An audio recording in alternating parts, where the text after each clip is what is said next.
contre la tuberculose, il existe aujourd'hui un vaccin et un traitement antibiotique. Toutefois, l'apparition de bactéries résistantes aux antibiotiques complique énormément le traitement.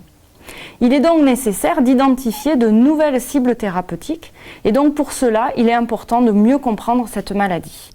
La tuberculose est une maladie infectieuse chronique, le plus souvent pulmonaire, causée par un agent infectieux appelé Mycobacterium tuberculosis. Selon l'Organisation mondiale de la santé, c'est l'une des maladies dues à un agent infectieux unique les plus meurtrières au monde. Elle se situe en seconde position, juste après le VIH-Sida.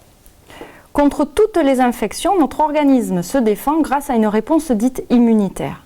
Cette première ligne de défense de l'organisme est assurée par les globules blancs qui circulent dans le sang.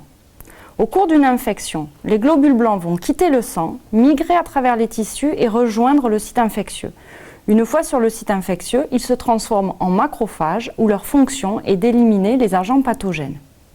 Chez l'homme, il existe deux sortes de monocytes que l'on distingue par la présence de la molécule CD16. Chez les individus en bonne santé, les monocytes CD16+, représentent entre 5 et 10% des monocytes. Chez les patients atteints de tuberculose, ces monocytes CD16+, peuvent représenter jusqu'à 70% des monocytes.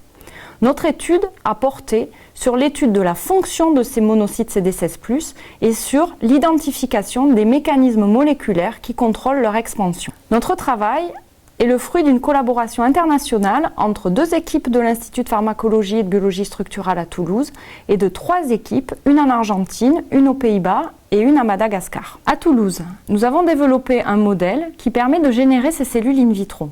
Grâce à ce modèle, nous avons réalisé une étude fonctionnelle afin de mieux comprendre le rôle de ces cellules au cours de la tuberculose. Dans un premier temps, nous avons étudié la capacité de ces cellules à se déplacer dans des environnements en 3 dimensions qui miment les tissus de l'organisme. Nous avons montré que les macrophages anti-inflammatoires ont une capacité migratoire augmentée et que ceci est dû à une sécrétion de protéases qui participent à la dégradation des tissus.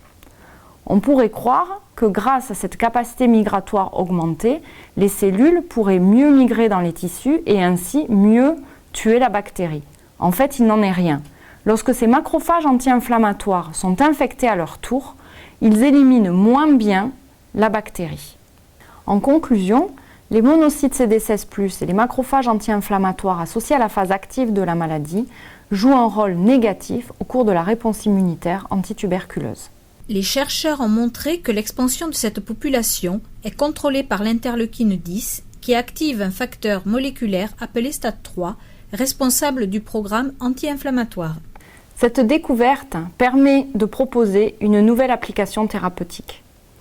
En complément des antibiotiques existants, l'inhibition des molécules IL-10 ou STAT3 permettrait d'inhiber les macrophages anti-inflammatoires et ainsi de restaurer une réponse immunitaire antituberculeuse efficace sans induire de résistance chez la bactérie.